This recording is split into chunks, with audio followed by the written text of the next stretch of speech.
La guerre entre l'Angleterre et la France fait rage. Depuis la signature du traité de Troyes en 1420, le trône de France appartient désormais à la dynastie des Lancastre. Un prince de 6 ans à peine, le petit Henri VI, se proclame, par la grâce de Dieu, roi de France et roi d'Angleterre. La réalité du pouvoir est assumée par son régent, John Bedford. Les Anglais dominent les territoires au nord de la Loire, mais ne contrôlent absolument en rien les territoires situés au sud du Grand Fleuve. La bataille de Patay, que nous allons aborder aujourd'hui, est un événement majeur de la guerre de 100 ans. Cette bataille, qui s'est déroulée le 18 juin 1429, a été un des tournants de ce conflit entre les armées françaises et anglaises. Bien que la victoire de Charles VII sur Henri VI, roi d'Angleterre, soit souvent mise au crédit de Jeanne d'Arc, le combat s'est pourtant déroulé, pour l'essentiel, à l'avant-garde de l'armée française. À la fin de 1428, dans les dernières années de la guerre de 100 ans, les Anglais et leurs alliés bourguignons occupaient la quasi-totalité du nord de la France jusqu'à la Loire. Ils s'étaient également emparés de plusieurs places stratégiques le long de la Loire, et Orléans, la dernière grande ville sur ce fleuve, fut assiégée à partir du mois d'octobre 1428. Que les Anglais viennent à contrôler toute la vallée de la Loire et le sud de la France, ultime refuge du roi de Bourges, serait mûr pour l'invasion. L'intention des Anglais était de s'emparer d'Angers, capitale de l'ancien domaine des Plantagenets. Pour cela, ils voulaient contrôler les villes situées sur la Loire pour empêcher toute contre-attaque menée par les partisans du roi Charles VII, lequel résidait alors communément à Chinon. Après plusieurs défaites importantes, Cravant, Verneuil, Le Rouvray, au printemps 1429, l'armée française, comme d'ailleurs la population, était démoralisée malgré quelques victoires retentissantes, comme celle du vieil Baugé. C'est alors que Jeanne d'Arc se présenta à Charles VII à Chinon et le convainquit de l'envoyer à Orléans pour délivrer la ville assiégée par les Anglais et qui était sur le point de capituler. Effectivement, le 8 mai 1429, Jeanne d'Arc chassait d'Orléans les armées anglaises.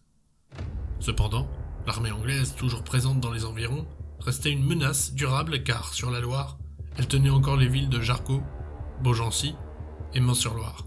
Une fois levé le siège d'Orléans, les Français reprirent aux Anglais plusieurs forteresses du Val-de-Loire. Ils prenaient ainsi le contrôle de ponts permettant de poursuivre par une invasion des territoires anglais et bourguignons plus au nord. Presque tout le nord de la Loire était en effet sous domination étrangère, et la victoire française d'Orléans s'était accompagnée de la destruction du seul pont français sur la Loire. Les batailles ultérieures leur avaient permis de recouvrer 3 ponts.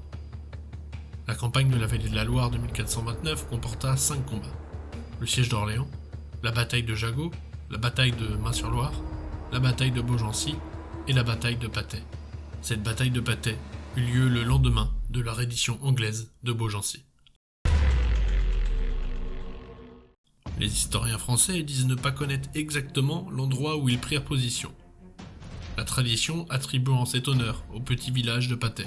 Les historiens militaires anglais situaient précisément la rencontre sur la vieille route romaine à une intersection à un demi-mille vers le nord de Patay. À l'annonce de la défaite d'Orléans, une armée de secours anglaise commandée par Sir John Fastolf quitta Paris. Les Français avaient exploité leur avantage avec énergie, reprenant coup sur coup les 3 ponts précédemment cités et obtenant la reddition anglaise à Beaugency la veille de la jonction des troupes de Fastolf. Les Français savaient qu'ils ne pourraient vaincre leurs adversaires en bataille rangée que s'ils parvenaient à réorganiser leurs rangs. Ils opérèrent donc une série de reconnaissances dans l'espoir d'intercepter les Anglais avant qu'ils aient pu terminer leurs préparatifs. John Fastolf, John Talbot et Thomas de Scales commandaient l'armée anglaise. La tactique défensive habituelle des archers du corps des longbows anglais consistait à afficher des épieux taillés en terre devant leur batterie, ce qui arrêtait les charges de cavalerie et ralentissait suffisamment les progrès de l'infanterie pour leur laisser le temps d'éliminer les assaillants. Le corps des longbows anglais souffrait de 2 faiblesses. Ces hommes, dépourvus d'armure, faisaient de piètres défenseurs dans le combat au corps à corps. Le besoin d'un entraînement intensif ralentissait le recrutement d'une armée de relève. L'armée française les exploita à partir de 1429.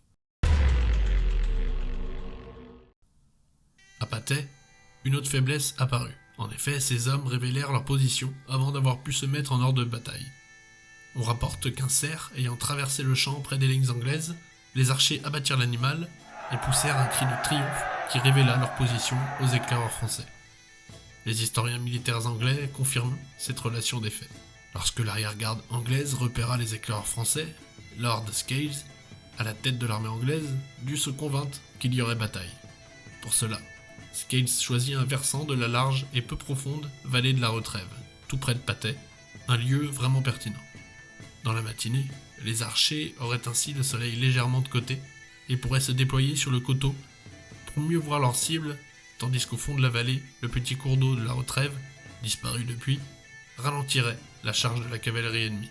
De son côté, l'avant-garde française devait avancer jusqu'au moment où elle apercevrait l'ennemi.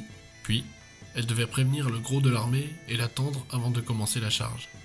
Cependant, lorsque les capitaines s'approchèrent de Saint-Sigismond, ils ne se doutaient pas que les archers de Talbot les attendaient là. Ces derniers ne s'attendaient pas non plus à voir les Français arriver aussitôt, car apparemment, ils venaient juste de se déplacer pour adopter une nouvelle position, plus resserrée et mieux défendable, mais rien n'était prêt pour accueillir l'ennemi. L'avant-garde française d'environ 1000 hommes, menée par les capitaines La Hire, Ambroise de Loré, Jean Pothon de Xaintrailles et le connétable Arthur de Richemont, attaqua les archers par les flancs qui n'étaient pas protégés. Ceux-ci se dépendèrent rapidement. Tandis que l'élite des archers était taillée en pièces par les piquets, les chevaliers français fuyaient la charge de cavalerie française. La tactique française de la charge de cavalerie lourde l'emportait. C'est le capitaine Jean Dagnaud, sous les ordres du grand écuyer Pothon de Saint-Traille, qui fit prisonnier le célèbre John Talbot. Les Français continuèrent ensuite à vive allure, vers les forces principales anglaises qui se déployaient à quelques kilomètres de là. À vrai dire, ces 180 cavaliers n'étaient pas assez nombreux pour vaincre l'armée anglaise à eux seuls.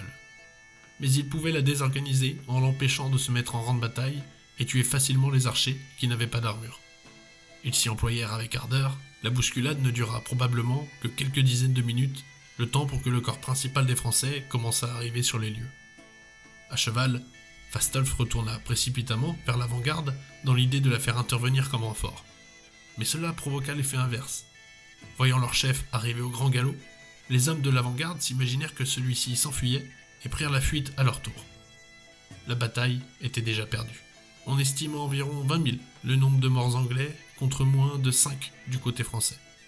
Les historiens militaires anglais indiquent 2500 morts du côté anglais sur les 5000 engagés, et 100 du côté français. Le corps d'élite des archers anglais était décapité. Il ne sera pas reconstitué.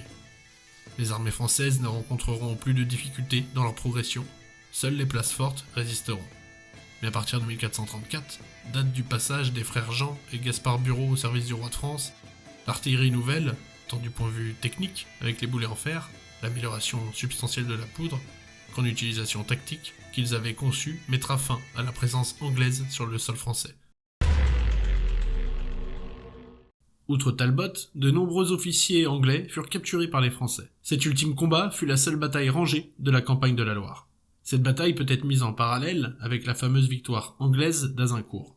En effet, les Anglais s'en tinrent à leur tactique habituelle, qu'ils leur réussissaient systématiquement face à la cavalerie lourde française depuis 83 ans, soit la bataille de Crécy. Cette fois, la victoire des Français fut aussi complète que la défaite d'Azincourt fut catastrophique, et les conséquences du combat furent de portée comparable. À Orléans, les Français avaient prouvé que désormais, ils pouvaient surpasser leurs adversaires en matière d'engins de siège. Les batailles de Jargeau, Main-sur-Loire ou encore Beaugency ne furent finalement que de simples escarmouches. Mais à Patay, le corps d'élite des Anglais, les Longbows, fut taillé en pièces par l'armée française. Et ainsi, avec lui, c'est toute une armée qui fut décapitée. Ultime au fait de la reconquête du Val-de-Loire par les Français, la bataille de Patay eut un impact considérable et déterminant sur l'armée anglaise, qui perdit ses meilleurs officiers et l'élite de ses archers. Les Français purent escorter leur roi, Charles VII, jusqu'à Reims, sans aucune opposition, et y firent couronner leur prince, mettant ainsi un terme aux contestations concernant la succession au trône de France.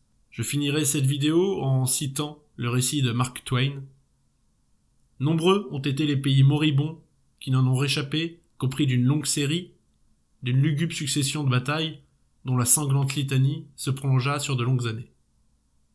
Un seul pays est parvenu en remportant une unique bataille. Ce pays est la France, et cette bataille est celle de Patay. Souvenez-vous-en, et soyez-en fiers, vous autres, petits Français, car il s'agit là du fait de guerre le plus marquant des longues et riches années de votre pays.